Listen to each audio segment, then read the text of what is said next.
like that song. You're good. You're good. Thank you. That was great, but it's just sort of, it's still a little choppy. Like, but don't worry, it's hard. I mean, it took me a while too. It's like, okay.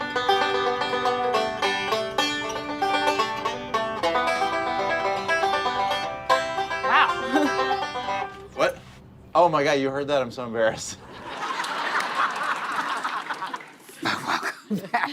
From the classic sitcom, The Office, to the blockbuster hangover movies, Ed Helms has made a career out of cracking us up. And now he's proving that there's some comedy you just can't make up in his new book, SNAFU, the definitive guide to history's greatest screw-ups. Please welcome back the fabulous Ed Helms.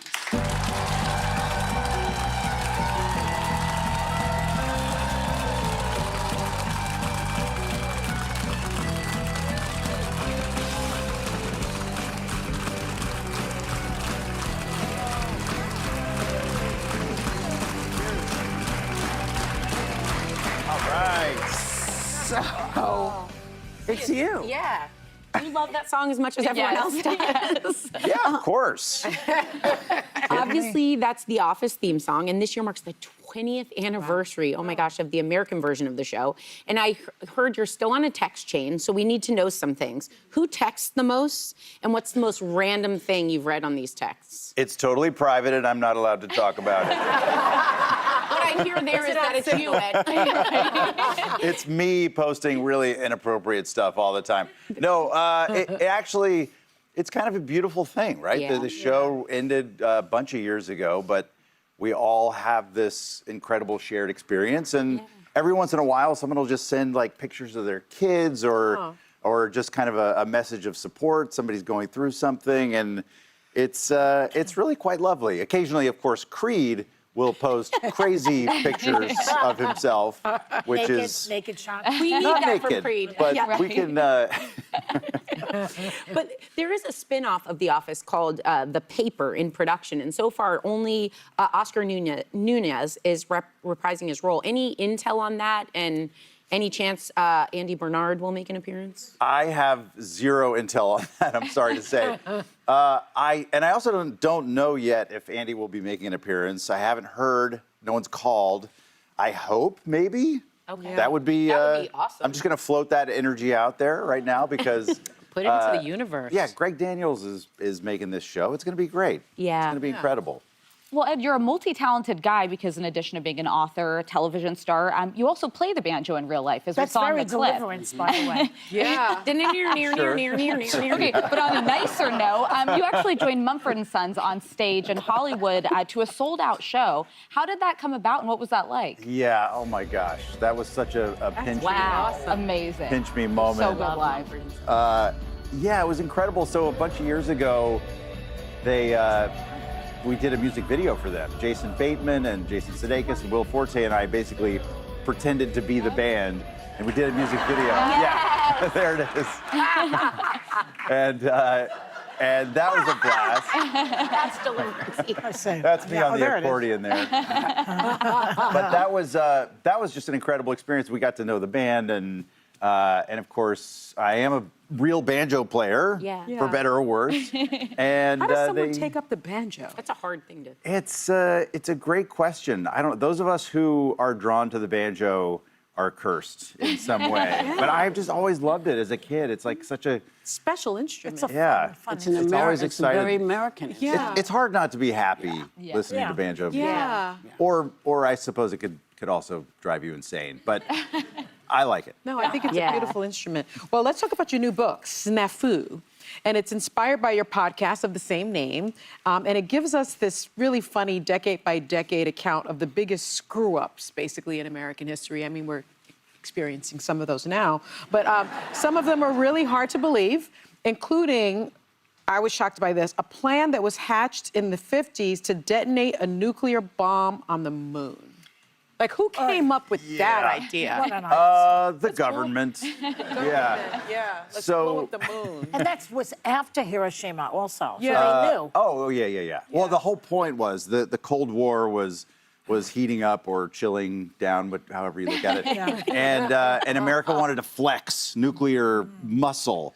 And the idea was if we can detonate a nuclear missile on the moon, well, the Soviets Boy, will that'll see tell that. them. Yeah. And they'll be Tell scared, them. they'll be shaking in their boots. Yeah, yeah. Right? But the pieces would come back to us, right? Well, or Yeah, well, that's the problem. or they would. It was Ricochet. very probable they could miss the moon and it would slingshot around and come back and, and hit Earth us again. And it just was a bad idea for 1,000 different reasons. The poor But ozone layer. a lot, yeah. It was genuinely explored. A lot of money was spent on it, and this Wow. is yeah. So you see, this is not the first time dumb stuff has happened. Exactly. Exactly. I mean, you say that can't for make all the that up, massive screw-ups, though.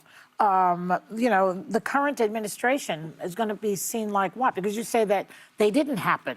What about this administration in 50 years? What do you predict? Oh boy. I mean, everything's fine, right? Yeah, There's no. We're fine. We're all here. We're having fun. No, I think, well, the fun thing about the book is that every chapter is a different snafu. It's very easy to kind of pick up and read. It'll make you a killer at dinner parties, by the way. Acoustic Kitten. Yeah, Oh, that's I a love crazy that one. one. Yes. Yeah, that's where the CIA tried to turn cats into spies. Yeah. By Did not go surgically well. implanting microphones in their ears. True story. Yeah. I think we all know you can't train a cat. No, Not a good Not idea. a cat. I can barely train a dog. But looking back on this moment, Yeah. I think we'll probably have a bunch of snafus to. Good Lots- material. yeah, it's writing hopefully- itself, Ed. Yeah, there we go. yeah. But you say one of the worst snafus you ever got into was in The Hangover Part 2 when you were filming. What happened? Oh, yeah. Yeah, this was a rough one. Well, so we were filming Hangover 2 in Bangkok, which is an incredible city. Yeah. I ate some food Oh, that not did street not, food. that my body did not like. And basically, I exploded. And I was so sick. I was just sort of down and out. I called the assistant director, who's kind of the boss of the whole production, and I said, I think I need to go to the hospital. I'm really scared. I've never been this sick before. And he goes, well, your pickup tomorrow morning for set is 6 a.m. We'll see you then. And I was like, yes, like the movie stops for nobody. So I actually had to show up to work. I'm so sick. And we're shooting these crazy riot scenes in the red light district of my Bangkok. God. And thank God, Bradley and Zach were my caretakers. In between every take, I would rally these adrenaline rushes for the takes. And in between takes, I would curl up on the sidewalk and they would feed me sips of water and pat me. As rough as it was like a beautiful bonding moment for all of us. But I need to see that text chain. But Yeah. is there any chance of a Hangover 4? not that I know of. Again, put it out there. Yeah. Call Yeah, the universe. put it out there. Yeah. And go watch it. I'm really glad you did not explode on set. Yeah, no, I kept it together. It's amazing what It's not adrenaline easy can do. to do. Yeah. Yeah. But thank goodness you did that. Yeah, We appreciate amen. it. Our Amen. thanks to Ed Helms. SNAFU, the definitive guide to history's greatest screw-ups, is out now. And you can scan the QR code to buy it. But you know what, y'all? You know what? Would you like to have it? Oh, good, because you're all going home with a copy of Ed's book.